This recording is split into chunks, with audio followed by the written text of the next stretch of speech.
This DoorDasher is now facing up to 8 years in prison as she was just caught spraying an unknown substance onto a customer's order on their doorstep in front of their Ring camera. Like, what are you thinking? So essentially, this DoorDash delivery turned into a potential felony case after a driver allegedly pepper sprayed a customer's food, made a couple sick, and then told police that she was just trying to scare off a spider.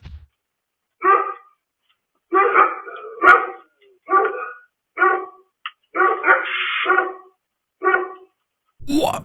Why? Why would you do that? I need to stop ordering delivery, apparently, because what do you mean she's pepper spraying the food? And somehow, unbelievably, this is the second DoorDash driver I've had to cover this month. I mean, the other case, the guy just had a semi-nude video of him posted online. This couple, they got poisoned. I guess we're just cooked either way. Or, I mean, the first one could be avoidable. Don't pass out naked and order DoorDash, I guess. But also, allegedly, she opened the door. So, yeah, you should be able to do that in your own house if you want to. The second one, though, there's no excuse for that. There's not so much of an excuse for the first one, but still, the second one specifically is completely unavoidable for the consumer. Shame on both the drivers, though. But either way, on December 7th, Mark Cardin and his wife ordered Arby's late night in northern Vanderburgh County, Indiana. And this was not a super strange order, just a normal late night food delivery, the kind millions of people order pretty much every single day without thinking twice about it. The DoorDash driver then arrived, set the food down, and took the required photo. After taking the photo, the driver, who has now been identified as Courtney Stevenson, is seen on doorbell camera footage pepper spraying the bag, or at least is spraying a aerosol substance directly onto the food bag. And one of the weirdest parts to me about all of this is how calm she is while she's doing it. It's almost like she fully made up her mind to do that before she even got to the door. She then sprays it for several seconds and then walks away. And shortly after the delivery, Mark's wife took a few bites of her food and almost immediately began choking, gasping for air and vomiting. She experienced intense burning in her mouth,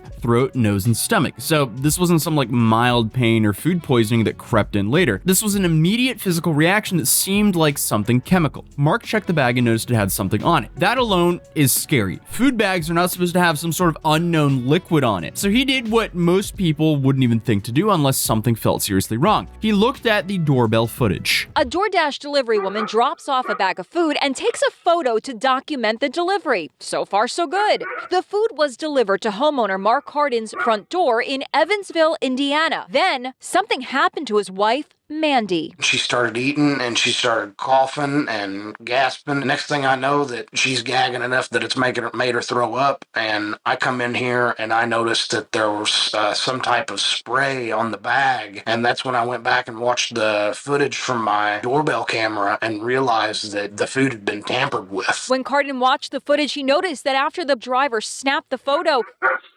she sprayed something that he believes is pepper spray right on the bag. Wow, yeah. So at that point, this stopped being a weird delivery and became a criminal investigation. The video was turned into the Vanderburgh County Sheriff's Office, who identified the driver as Courtney Stevenson. Stevenson is a Kentucky resident who told authorities that she's been staying with her father in Indiana and was doing DoorDash deliveries during her visit. When detectives contacted her, Stevenson did not deny spraying something. Instead, she claimed that she was pepper spraying a spider. Yeah, okay, sure. That doesn't make sense. But real quick, before the year wraps up, it's probably a good time to talk about something nobody thinks about until it's too late. Because over the last couple of years, we've had the Ticketmaster leak and then the National Public Data leak right after, and every time it's just the same story. Millions of people's information just gets dumped online like it's nothing. Names, addresses, phone numbers, all floating right around for scammers to just have a field day with. And once that stuff is out there, you don't really have too much of a say anymore. That's how people end up with fake accounts opened in their name, insanely convincing phishing emails, or someone trying to straight up steal their identity. That's why I've been using today's sponsor, Incogni. Because Incogni goes after the data brokers, the companies whose entire business is scraping and selling your personal information and forcing them to delete it there and then. And this isn't just like a one and done thing either. They keep monitoring it over time so your info doesn't quietly end right back up on the market. Personally, I've been using Incogni for about a year and a half now, and you can see the progress in the dashboard. Over 1,044 successful removals so far, which realistically would have taken me hundreds of hours to deal with on my own. And honestly, The biggest benefit is just the peace of mind, especially going into the New Year's. And they also just added a feature called custom removals, which is huge. So if you find your home address or some sensitive information sitting on one of those sketchy people searching websites, you can actually flag it directly on the dashboard, and then Incogni's team will handle it for you. That alone can help prevent stalking, fraud, or anything worse before it even starts. So if you want to clean things up before the year ends, you can head over to incogni.com/Atozy and use code Atozy for an exclusive 60% off. The link is right down below in the top of the description down below, because unfortunately with leaks becoming basically a yearly tradition at this point, I'm genuinely glad a service like this exists, because criminals only need one weak spot, and Incogni helps close that door at least. So again, feel free to use incogni.com/Atozy and use code Atozy for 60% off. But without further ado, let's get right back into the video. Because Courtney Stevenson admits that she used pepper spray here, which the intention is definitely a big part of law, obviously, but so is the result. Like, even if you didn't mean to poison someone, if you poisoned them, you can still get charged for it. Will the charge probably be reduced if it can be proven that she didn't mean to harm? Yeah, probably, but something tells me this isn't looking too good for her. For one, she's way too calm when she sprayed the bag. It doesn't look like someone who was like, oh, a spider, oh like there was no expression. It seemed very premeditated to me. Police also pointed out the obvious problem with the story, because the overnight temperature was around 35 degrees Fahrenheit. Outdoor spiders in Indiana are not active in that temperature. They're not crawling around exposed surfaces, and they're definitely not jumping onto a food bag right after you placed it down in 35 Fahrenheit. So I mean, at best, her story doesn't make sense, and at worst, it sounds like something she just came up with on the spot as some sort of weird get out of jail free card. And what definitely raises a major question here is, why would someone do this? I cannot come up with a good answer. Like, one possibility is maybe she was angry. Why would she be angry though? I don't know. Maybe a lack of tip. Maybe they didn't tip her. That if this is over some tipping,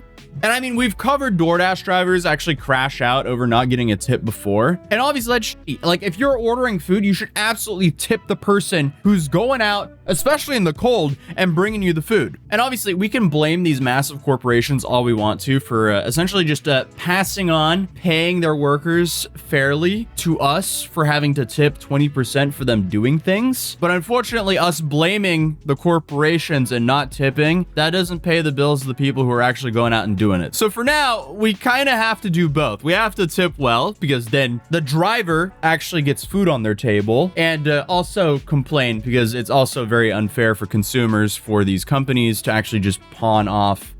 We shouldn't be paying wages. Yeah, it's just a nasty catch-22. But either way, I can't come up with any other reasonable explanation for why she would do this unless she somehow knew them. But since she was from out of town, I doubt that she knew the people she was delivering to. But also, not like there's any real excuse for trying to poison someone. Why would the delivery driver pepper spray a customer's food? Did they even know who she was? I've never met her before in our life. Just walk up to our house, spray pepper spray on our food. Was she unhappy with the tip? Here's a receipt from the order. It shows they tipped $2 on the nearly $28 meal. That's just a 7% tip. Yeah, okay, a 7% tip is not a reason to spray someone's food. Again, I feel like anyone knows at this point the tipping culture in America is crazy, but pepper spraying someone's food over that's just next level. But back to my rant earlier, almost 60% say businesses are using customer tips instead of paying workers fairly. And again, this is just one theory on why she did it, but the behavior on camera looks planned, not accidental. And it definitely doesn't look like this is over a spider, which then brings us to the second layer of the story, which could have happened. Mark, the husband in this whole thing, said they assume it was pepper spray, but it could have been anything. Because once food is tampered with, you don't always know what was used or the amount. Like, someone with asthma, allergies, or health conditions could have a way worse outcome from all this. This could have easily ended in a hospitalization or worse, which is why Stevenson is now facing multiple felony charges, including consumer product tampering and battery resulting in moderate bodily injury. Those are serious charges, and they carry real prison time. In Indiana, consumer product tampering is a felony due to how dangerous it is. The law doesn't care if you meant to hurt someone, it cares if you created a situation where harm was almost for sure going to happen. And consumer product tampering in Indiana has a max sentence of 6 years in prison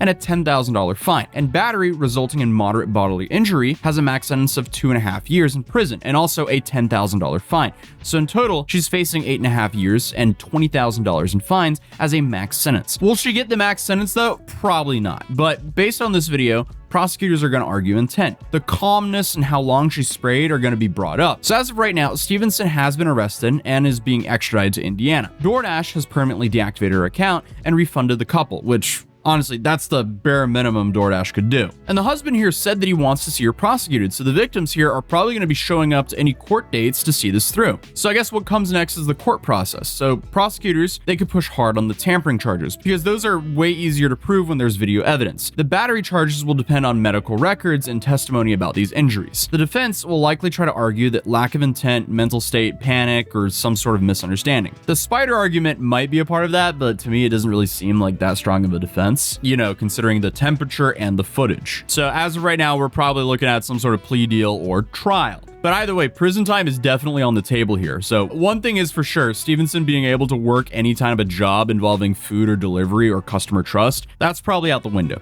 The whole thing is just insane. But I still cannot wrap my head around this being the second DoorDash driver that I've had to cover this month. Because I mean, if you Google DoorDash girl right now, you're gonna come up with two different cases happening in real time. This one, obviously, and then you have the one with Olivia Henderson, a DoorDash worker accused of filming and posting a customer, exposed, then presenting herself as a victim online. So it's pretty interesting that people are now being handed access to strangers' homes, food, and privacy through apps, and some of them are using it to seriously harm other people. Also, I just realized this isn't even the first time this month I've covered someone harming someone else with pepper spray on camera. Because I also covered a teenager named Cassidy who used pepper spray on a group of people because they asked her to turn her phone down. And there she ended up spraying a baby and an elderly person with pepper spray. And she is also facing felony charges, by the way. So I mean, hey, this is all just crazy. People are wilding out. We need to chill. But either way, in this case, someone made a decision on camera that put other people in danger, and now the legal system is now going to decide how much that decision costs. So I guess we really are in a time where your DoorDash order can turn into some sort of felony case. Absolutely unreal.